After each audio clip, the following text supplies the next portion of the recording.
Selamat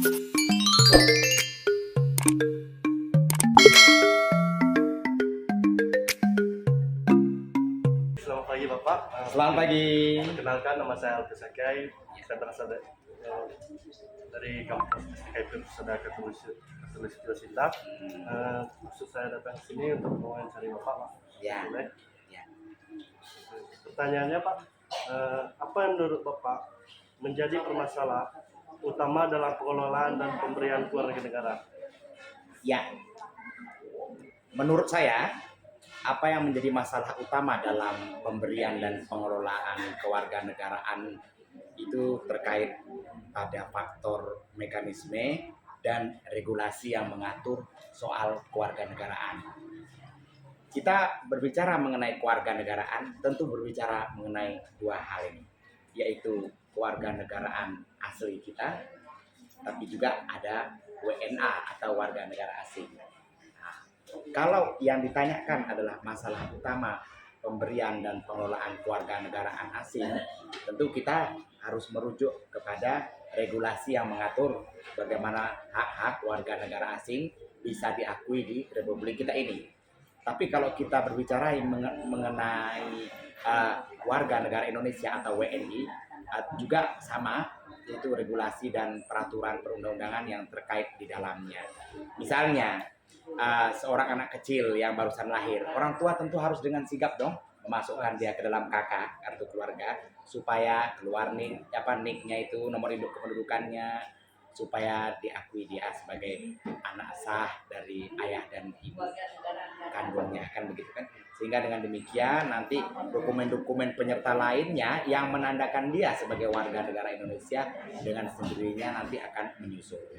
Seperti itu saya kira. Pertanyaan yang kedua ya Pak, bagaimana Bapak mengatasi situasi di mana individu atau kelompok tertentu merasa tidak diakui warga negara? Ya, tadi di pertanyaan pertama tentu sangat berkaitan, ada kesinambungan pertanyaan ini. Ada warga negara tertentu yang mungkin merasa tidak diakui sebagai warga negara Indonesia. Hal ini tentu sangat kompleks dalam artian bahwa apa yang menjadi penyebab dia tidak diakui atau merasa tidak diakui sebagai warga negara, kan? Dari dirinya sendiri, faktor internal, dari orang luar, faktor eksternal. Kalau dari dirinya sendiri kita perlu bertanya, orang yang merasa dirinya tidak diakui kewarganegaraannya, dia ngurus enggak semua hal yang diwajibkan negara supaya dia diakui sebagai warga negara Indonesia. Orang tuanya dulu ngurus enggak akte kelahiran dia, dimasukkan dulu dia ke KK, kemudian KTP dia urus enggak. Itu dari faktor internal, yaitu kembali ke yang pribadi bersangkutan. Kalau dari faktor eksternal, artinya pihak di luar yang bersangkutan. Si A merasa dirinya tidak diakui sebagai warga negara ini. Dia tadi faktor internal, kan? Tapi dari luar ada pemerintah nih. Misalnya katakanlah warga A di sebuah desa B. Paham ya? Desa B dalam masa Covid kemarin kan sangat gencar nih. Teman juga tahu kan bagaimana bantuan untuk BLT, bantuan ini dan itu. Mungkin juga ada bedah rumah, kemudian bantuan sembako. Sampai hari ini malahan terus ya.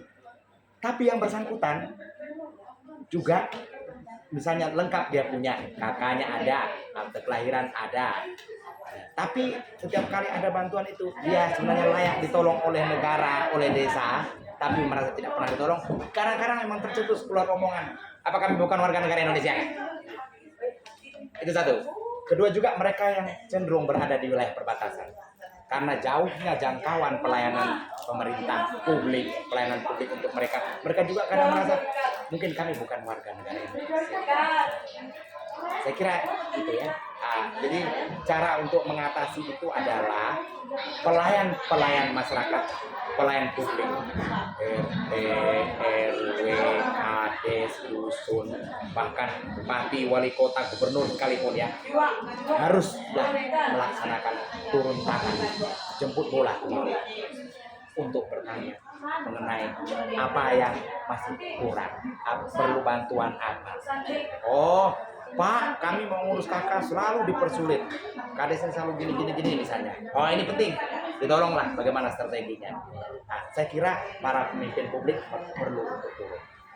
Tanya kepada yang bersangkutan, mengapa dia merasa kawan dirinya tidak dianggap sebagai warga negara. Barang itu kan tadi dua, seperti saya katakan tadi.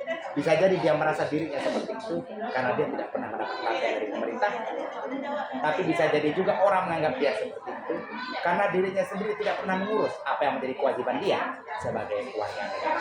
Diundang untuk tiap kali pemilu, tidak pernah mau datang.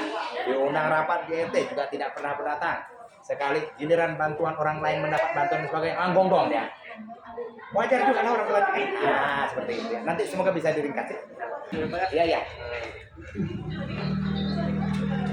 Apa pendapat Bapak tentang proses naturalisasi dan apakah Anda melihat ruang untuk memperbaikinya? Baik.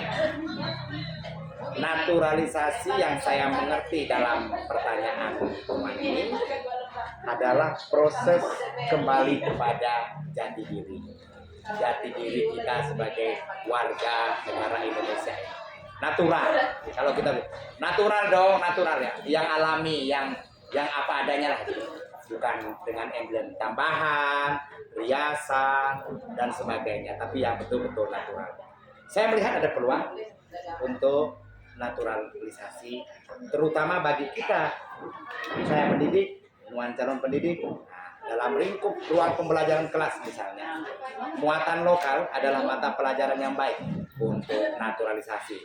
Contoh di Kabupaten Landak, saya kira, mudah-mudahan saya tidak salah ya, ada pelajaran bahasa Kanayak. Kemudian di wilayah Pulau Jawa ada pelajaran bahasa Jawa, yang kita tahu ada Krom Inggil, Ngoko, Madio dan sebagainya ya kalau kita lihat. Kemudian juga ada pelajaran tata adat budaya istiadat misalnya di arah Banjarmasin dan sebagainya. Hal ini untuk mengerem kaum milenial kita, generasi nuan saya kira sudah masuk pada itu sekarang. Itu yang sudah sangat terpengaruh oleh media sosial. Bagaimana gaya K-pop, bagaimana kemajuan dari Eropa itu dan sebagainya, Amerika dan sebagainya. Jadi hal-hal yang sifatnya manual semua serba ditinggalkan. Semua mau yang serba yang cepat, instan dan kekinian. Kalau dalam bahasa Latin itu hic et nunc di sini dan sekarang. Tetapi hic et nunc yang kita maksudkan, yang mau kita inginkan dari kacamata saya sebagai seorang pendidik adalah naturalisasi tadi.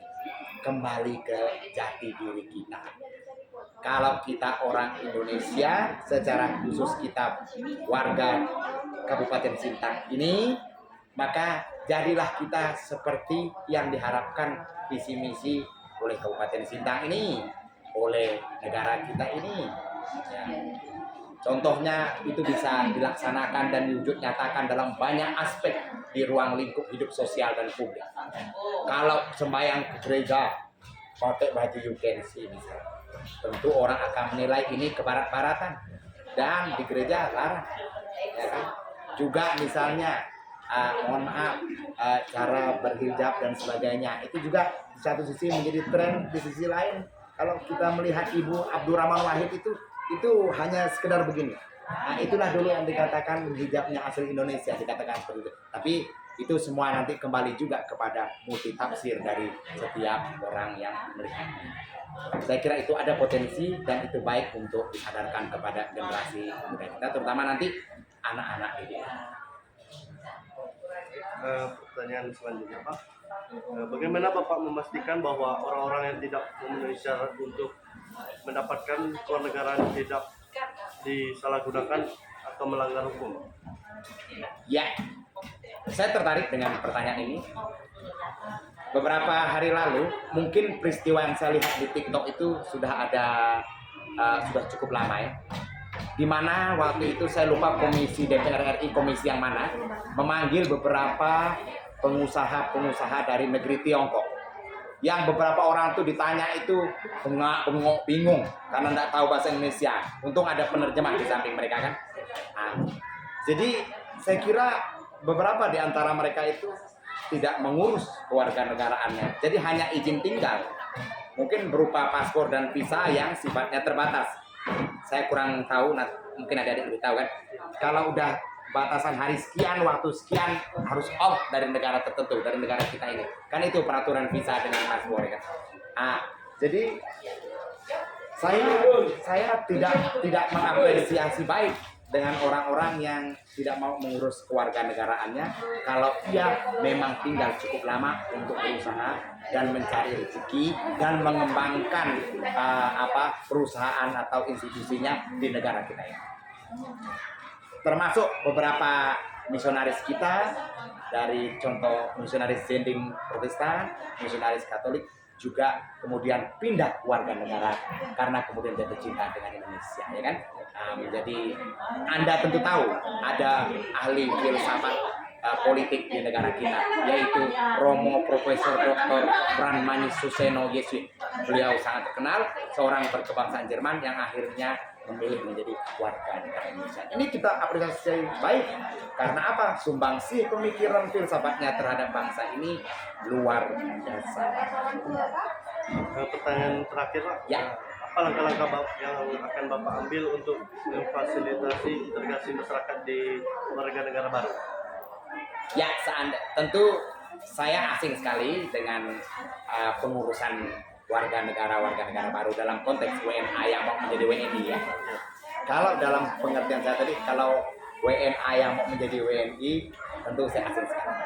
Tapi kalau kita dapat kenalan, ketemu orang seperti itu, tentu kita harus mengurus kepada lembaga-lembaga terkait, misalnya kantor transmigrasi dan sebagainya, bertanya kepada orang yang mengerti apa syarat-syarat yang harus dipenuhi oleh orang-orang yang kita kenal ini supaya dia layak, boleh, dan sahih menjadi warga negara Indonesia.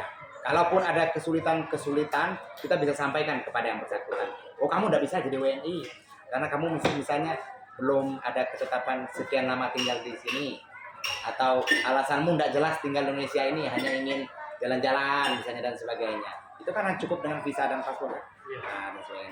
Nah, kalau hal-hal seperti kita temukan, kita juga harus jujur mengatakan kamu udah bisa.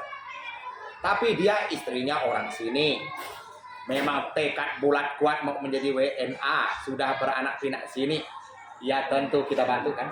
Nah, tentu dengan bertanya, mohon petunjuk kepada mereka yang dipercaya negara, ada lembaga yang dipercaya negara untuk mengurus WNA yang hendak menjadi warga negara Indonesia. Saya kira itu. Baik, terima kasih atas waktu dan kesempatan. Baik, sama-sama. Ya, terima kasih. Izin upload itu boleh Pak ya? Ya, silakan ya.